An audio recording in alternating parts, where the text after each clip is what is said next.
Hi students, hope you all are doing good. तो आज हम डिस्कस करेंगे जो आपका टेस्ट सीरीज चल रहा है फाइनेंस अकाउंट असिस्टेंट का, उसका जो पेपर 3 है इंग्लिश का। ठीक है, हम उसको डिस्कस करेंगे, उसके क्वेश्चंस की एनालिसिस करेंगे। यहाँ पर ये जो वीडियो है ये आपका ये जो टेस्ट सीरीज का शेड्यूल है, ठीक है, इस पर बेस्ड है। अगर आपको कोई भी क्वेरी आ रही है, कोई भी आपको परेशानी आ रही है, तो आप इस व्हाट्सएप नंबर पर कॉन्टैक्ट कर सकते हैं। ठीक है, ये व्हाट्सएप नंबर है स्क्रीन पर, यहाँ पर आप कांटेक्ट करें। और आपको कोई भी कोर्स परचेज करना है, सारे कोर्सेज बहुत ही अफोर्डेबल कॉस्ट पर ऐप पर अवेलेबल है। ऐप का जो लिंक है आपको इस वीडियो की डिस्क्रिप्शन बॉक्स में आपको लिंक मिल जाएगा। उस लिंक पर क्लिक करें, आपको ऐप का एक्सेस मिल जाएगा। यहाँ पर देखो, ये बहुत सारे कोर्सेज जो हैं, ठीक है, आपको ऐप पर अवेलेबल मिलेंगे बहुत ही रीजनेबल फी पर। अब हम डिस्कस करते हैं एनालिसिस आपका फाइनेंस अकाउंट असिस्टेंट एग्जाम का। तो जिनको आंसर्स आते हैं वो कमेंट सेक्शन में एक्टिवली पार्टिसिपेट करें। फर्स्ट क्वेश्चन है, choose the option that accurately converts the given sentence into indirect speech. The chief investigator said to the audit team, do not disclose the balance sheet discrepancies until the committee submit its final report tomorrow. ये सारा latest pattern पर है, ठीक है।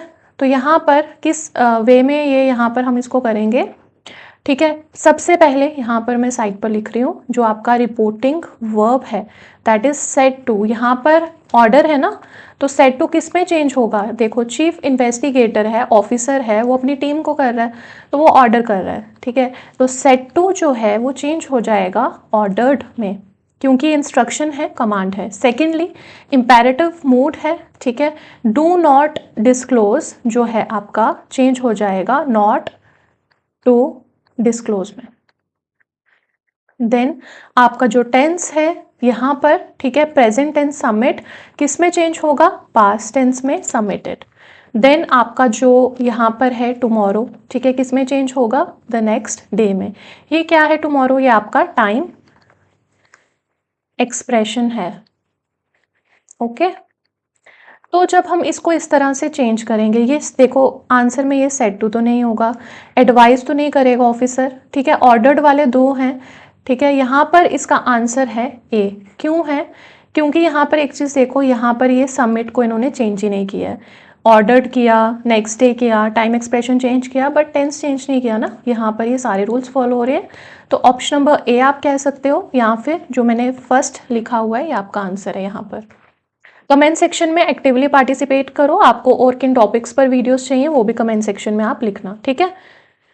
तो ये screen पर है second question, identify the option that correctly changes the following sentence into the active voice. The final exam papers were being evaluated by the board members when the power grid failed. तो हमने इसको change करना है active में, ठीक है। ये passive में दिया गया है, we have to change this sentence into its active form. तो सबसे पहले हमने देखना है कि रूल क्या कह रहा है। यहाँ पर हमें क्या दिया गया है? ऑब्जेक्ट वर बीइंग, ठीक है, वर्ब की थर्ड फॉर्म। जिन्होंने चेंज कर लिया है वो कमेंट सेक्शन में आंसर लिख सकते हैं। एक्टिवली पार्टिसिपेट करिए ताकि आपकी अच्छे से प्रैक्टिस हो। यहाँ पर ऑब्जेक्ट क्या है? सबसे पहले हम लिखेंगे ऑब्जेक्ट है द फाइनल एग्जाम पेपर्स, ठीक है। सब्जेक्ट क्या है यहाँ पर? मैं ऊपर लिखती हूँ, सब्जेक्ट क्या है यहाँ पर? The board members, okay. Verb क्या है यहाँ पर? वर्ब है were being evaluated, okay. Active में क्या रूल फॉलो होगा? एक्टिव में होगा सब्जेक्ट वर वर्ब की फर्स्ट फॉर्म। फटाफट इस फॉर्मूले में आप करें कन्वर्ट सेंटेंस को। तो यहां पर आएगा बोर्ड मेंबर्स, ठीक है। क्या आएगा बताओ आंसर? द बोर्ड मेंबर्स, ठीक है, were evaluating the final exam papers when the power grid failed. Third is the answer. Third यहाँ आप कह सकते हो सी, ठीक है। Next, rearrange the following jumbled fragments to form a grammatical correct coherent sentence, या आपका पैरा जम्बल हम कह सकते हैं, सेंटेंस अरेंजमेंट कह सकते हैं, ठीक है। तो मैंने आपको जो इंग्लिश की सीरीज़ कराई है उसमें पूरा डिटेल में पढ़ाया गया है सेंटेंस अरेंजमेंट कि किस तरह से होता है। फर्स्टली हमने देखना है कि इंट्रोडक्शन कहाँ से हो रही है, सेकेंडली हमने उसका कनेक्टिंग डॉट्स देखना है, जैसे मतलब सब्जेक्ट के साथ आपका वर्ब बने। थर्ड हमने देखना है एक्स्ट्रा इन्फॉर्मेशन दे रहा है या प्रेपोजिशन, ठीक है। फाइनल कंक्लूजन फोर्थ में। तो यहाँ पर देखो ना, यहाँ पर मतलब क्या चीज़ें आ रही हैं यहाँ पर, ठीक है। यहाँ पर किस तरह से बैठेगा, यहाँ पर जो हम चीज़ लिखेंगे, यहाँ पर हमें दिया है P Q despite faced with financial hardships. To finish तो नहीं आएगा, इसके साथ आएगा the student worked tirelessly through the night.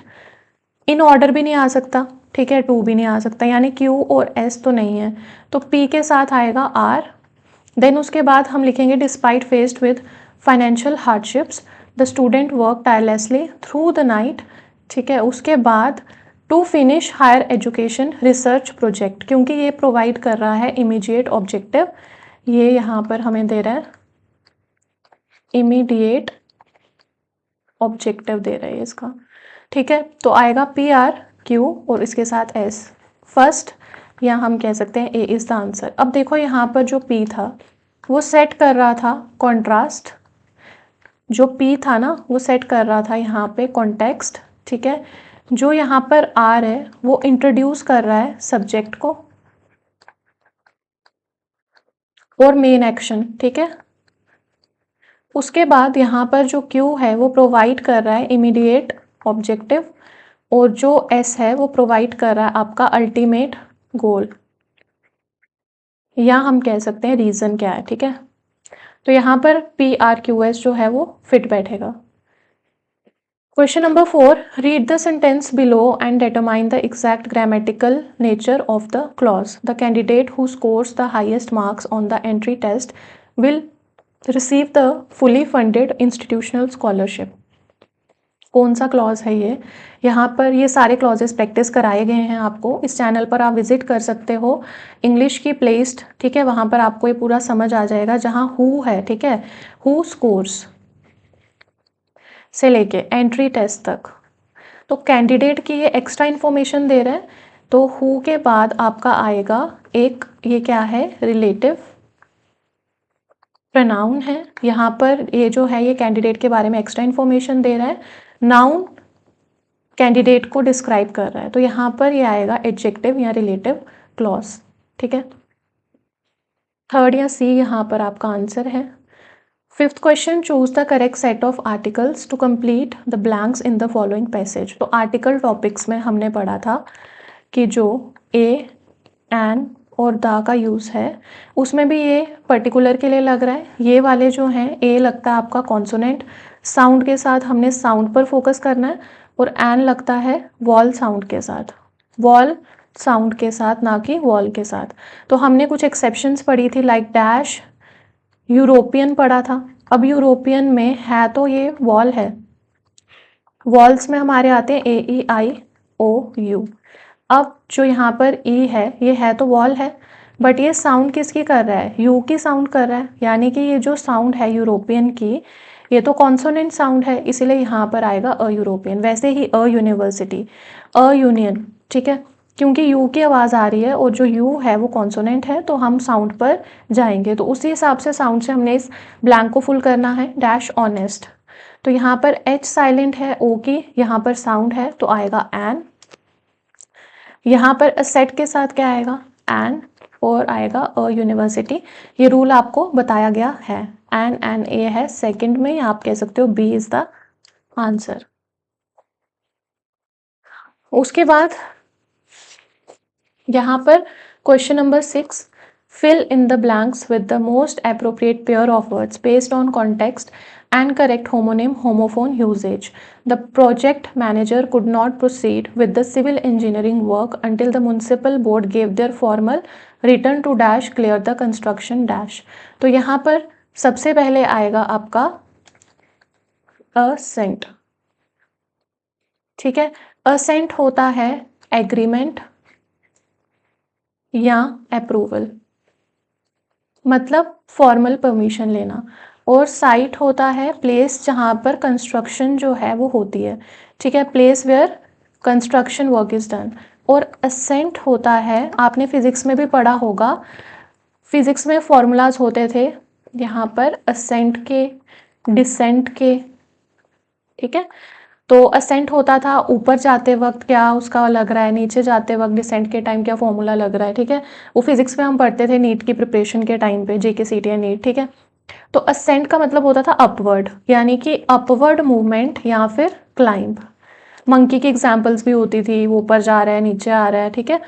Site आ गया विजन, तो यहाँ पर जो फिट बैठेगा वो बैठेगा आपका असेंट एंड साइट, ठीक है, SITE वाला।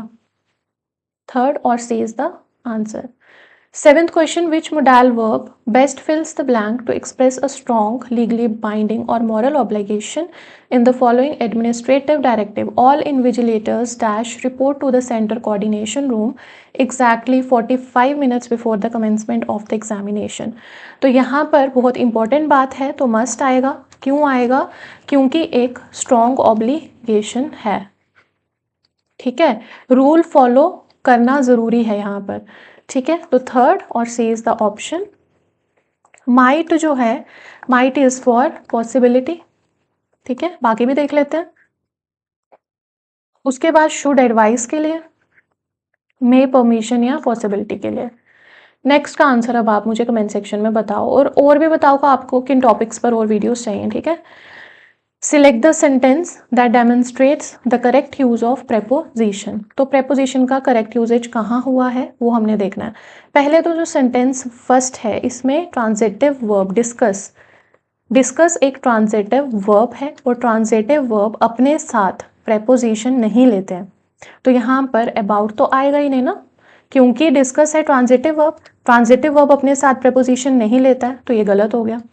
सेकेंड देखिए, अब यहाँ पर है कॉन्ग्रेचुलेटेड, कॉन्ग्रेचुलेटेड पेयर होता है किस प्रेपोजिशन के साथ, मुझे कमेंट सेक्शन में बताओ, ऑन के साथ, और यहाँ पर तो है ही नहीं ना, ठीक है। क्या आएगा? Congratulated the athletic team on their exceptional victory, ठीक है, तो ये भी गलत है। थर्ड वाला, revised curriculum is highly beneficial to the academic development of students, तो दिस इज करेक्ट। थर्ड और C is the correct answer here. The invigilator ordered the student to write with ink instead of a graphite pencil, तो यहाँ पे जब हम किसी medium के लिए रेफर करते हैं, ठीक है, तो मीडियम जैसे इंक एक मीडियम है, तो यहाँ पर प्रेपोजिशन इन आता है इसके साथ, तो ये भी गलत हो गया। आप इस चैनल पर इंग्लिश की जो प्लेलिस्ट है उसको विजिट करें, देखें, आपको सारे कॉन्सेप्ट्स जो हैं क्लियर हो जाएंगे ग्रामर के। Identify the synonym for the italic word in the given context, तो यहाँ पर ना जो इटैलिक वर्ड है ये मैं आपको बता देती हूँ, यहाँ पर इसको मैं करना थोड़ा रह गया है, इसको आप एज अ इटैलिक देख लो। The supervisor scrupulous attention to data entry verification saved the accounting department from several audit penalties। तो हमने देखना है इसमें से इसका सिनोनिम इन चारों में से कौन सा है। सिनोनिम यानी सिमिलर मीनिंग। नेग्लिजेंट क्या होता है? Failing to take proper care, तो ये हुआ अपोजिट किसका? ये अपोजिट हुआ स्क्रूप होता है एक्सेसिवली अटेंटिव टू डिटेल्स, और नेग्लिजेंट हो गया जो नहीं होगा, तो ये इसका अपोजिट है, तो ये तो सिनोनिम हुआ ही नहीं ना। मेटिकुलस होता है केयरफुली, ठीक है, प्रिसाइसली, तो यहाँ पर जो है इसका जो है सिनोनिम ये रहा। इनडिफरेंट क्या हुआ? हैविंग नो पर्टिकुलर इंटरेस्ट और सिंपैथी, और सुपरफिशियल हो गया अकरिंग एट और ऑन द सरफेस, तो ये भी नहीं है, ये भी नहीं है, तो meticulous second ऑपी is the answer here. आगे देखो, इसका आंसर बताइए कमेंट सेक्शन में। Choose the option that accurately captures the idiom's meaning in the given sentence. The research group decided to burn the midnight oil to complete the data tabulation before the evaluation committee arrived. तो यहाँ पर midnight oil को burn करना यानी कि जागना और पढ़ना या काम करना, स्टडी लेट एट नाइट हम कह सकते हैं मेहनत करना, ठीक है, इस इडियम का मीनिंग। तो यहाँ पर आएगा टू वर्क और study late into the night with intense focus, ठीक है। तो आप मुझे कमेंट सेक्शन में बताइए कि आउट ऑफ 10 आपने कितना स्कोर किया।